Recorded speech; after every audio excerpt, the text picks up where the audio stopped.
Hey everyone, RogueGold here. Welcome back to the Division 2. Today, I've got yet another dev stream recap for you. The Division 2 team went live today to talk all things Year 8 Season 2 Into the Dark, because it begins tomorrow. So today, we have all the details on the new update. The full patch notes for next season have already dropped. Those will be linked down in the description below if you want to check them out. But yeah, we have a lot to cover, including some surprising new details revealed today. So we'll get straight to it. Just know that there will be lots of videos coming this week to cover the new season. I will be live tomorrow both here on YouTube and over on Twitch, including a new round of Twitch drops if you want to tune in for those. But alright, here we go. We were joined by Yannick and Leo to discuss all things Year 8 Season 2 Into the Dark. And they said that at a top level, the season is about risk, tension, and returning to the Dark Zone. So they played the new season trailer to display all of those things. In here you see the hyenas, you see them use the new spice formula that they discovered. They of course heavily feature the new PvE Dark Zone, but then there was a big news bomb dropped at the end, and that is that the new Incursion that was slated to be coming sometime in Year 8, it is arriving this season. But not tomorrow, right? The new season begins tomorrow, but they said that this will launch sometime mid-season. We don't have an exact date on that, but we did get some of our first details on it. So as previously announced, this is going to be taking place at the Steel Creek Hydroelectric Dam. The Rikers have taken shelter here given the fact that a hurricane is on the way, so we now need to go in and clear them out so that they don't pose a risk to the infrastructure here. The team said that the challenge level that they went for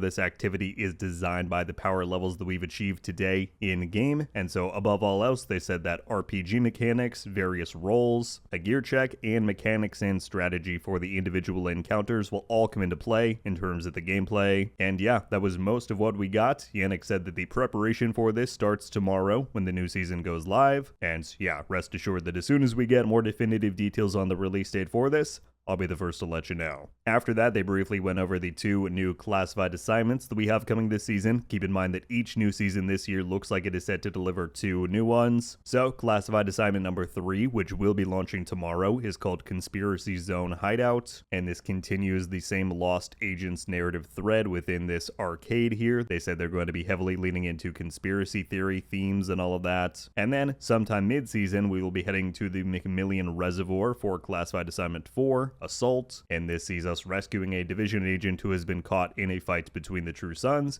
and the hyenas. Same as before, these will be paid editions of content. You will either need to get them in a season pass bundle, or they are going to be available individually via the in-game store. Moving on, they then talked about the overall narrative setup for the season. They said that this previous season, Rise Up, was all about the Black Tusk, and ultimately, in the finale, spoilers, saw them pulling out from the city, and that has now created a power vacuum, with the hyenas at the top of the list to try and take that mantle. They're developing a new formula for spice, which is going to make them more lethal than ever, and so we need to take them on, figure out where the production is coming from, and ultimately try to shut it down. They also took this opportunity to shout out that while the vast majority of the season is going to be focused on the PvE Dark Zone, there is a new elite hyena kill squad that you'll find within Retaliation, but much like the Black Tusk kill squad that you can find this season in-game, this new hyena kill squad is going to be a season exclusive feature. Alright, well it was at this point that they were joined by Florin from the Bucharest team. This is the fabled lead PvP game designer, so he hopped on to give his input on many of the changes coming up, and that begins with the Dark Zones. Now I know that this and some of the other sections that we're about to cover have been covered quite a lot between PTS coverage, dev notes, all of that. I'm going to do my best here to keep it at a top level and focus on the details that we did not know previously. So, you may have heard they're introducing a new DZ rotation where there are 3 distinct rule sets that will transfer between the 3 Dark Zones in DC. They did confirm that that rotation is going to take place once per week.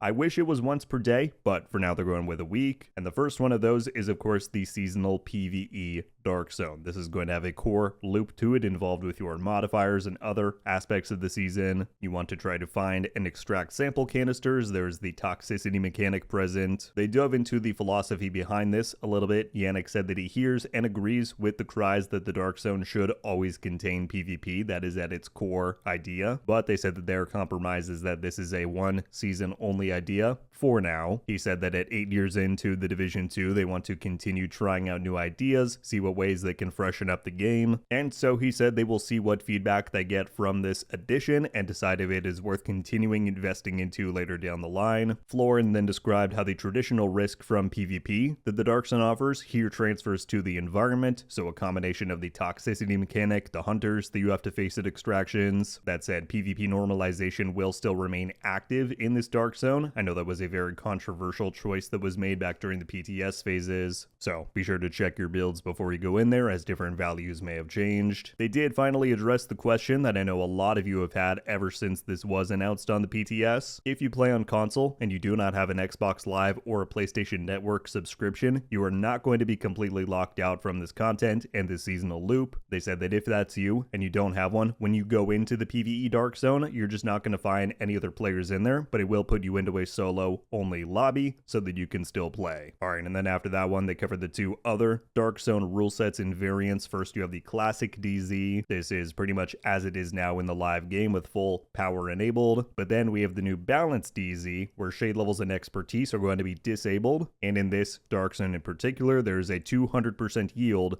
on DZ currency. Next, they moved on to talk about PvP, given that this is Florin's area of expertise, the reason he was hired onto the team. So this update sees the first of a number of planned balancing phases for PvP. This one brings over 300 talent changes, and again, all of this is just PvP exclusive. There were some cries happening in the chat about how they're nerfing a lot of stuff in this pass, and they said yes, they are proudly nerfing everything, because this is not about just punishing strong metas, but they are trying to set a new baseline that is ideally at a lower lethality level than they have right now. And so if you look at the total changes, which are available in those patch notes that are linked, they said that things have not been done in isolation here. If one thing got tuned down, it's very likely that 10 other things did as well, because overall they're trying to establish a new foundation that they can work off of moving forward. That said, they did note that it is unlikely that everything is going to be 100% perfect here, given the scale of change they're trying to bring. So they emphasize that, as always, continuing to give feedback on these things once you have a chance to test it out will be invaluable, and they will keep making tweaks as they go. Once again, this first balancing phase is focused around talents, but they did reiterate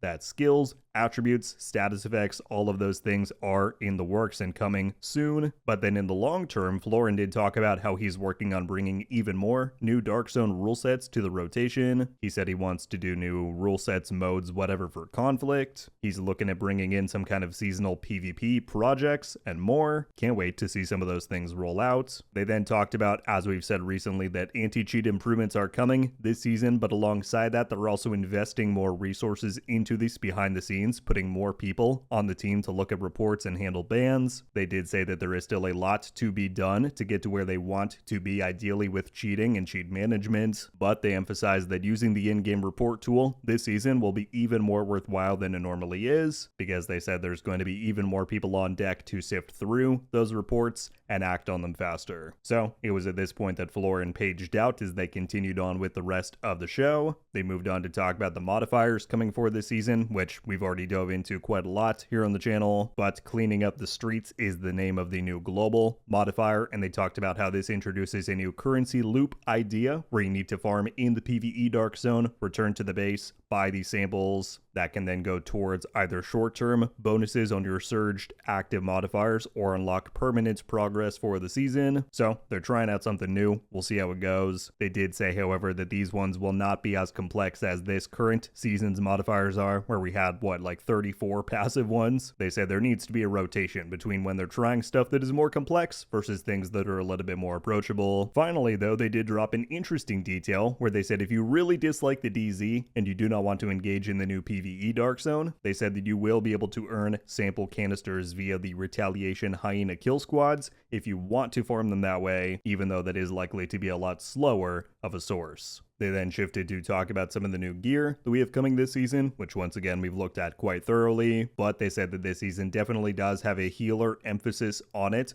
The new gear set, brand set, some of the named items, and the fact that we're getting the Caduceus exotic AR, all of those revolve around healing. We did get our first look at the official model for the new Nurse's knee pads exotic, so that was cool to see. Then they did a brief overview of the season pass. They said that between the free and premium tracks, there are 3 arm patches available, new Hyena hyena-themed skill VFX. There's going to be hyena-themed outfits on here, which look to match the visuals of the kill squad that you'll find within Retaliation. There are 10 different gear dyes and weapon skins, and up to 400 premium credits. Alright, now as they wound down towards the end, they did announce two pretty cool things in relation to tech upgrades behind the scenes when it comes to our cosmetics. The first one that some people had discovered back on the PTS is the fact that the Purple Inferno Hunter outfit, which you may have seen in the store, this released alongside the new Phoenix Hunter in Brooklyn, well, that thing is now going to change color depending on what mask you're wearing. If you have the purple one from the store, it'll stay as normal, but if you put on that Phoenix mask from Brooklyn, the whole outfit is going to turn red. This is pretty sick. A lot of people had said that they hope they get the red flame uniform just like the boss that we took down, so I think this is a nice compromise to make that happen. They did note that they're going to extend the time that this Purple Inferno outfit is in the store, so that now that people know that this is a thing, they have a longer amount of time to get it if they so choose. But in addition to that, they showed this off as well, which is the fact that hunter masks can now appear under a veil. Apparently there is a new hunter jacket that is going to be coming to the store in this new season, and so for that one, and assumedly future outfits or uniforms that they do as well, you can place your hunter masks underneath that, which is something that I know people have been asking for ever since we got hunters really in the Division 1. So it is unfortunate that it is only tied behind a real money purchase for now. Hopefully they expand that availability down the line. But yeah, this is definitely a very neat innovation and upgrade that the art team achieved.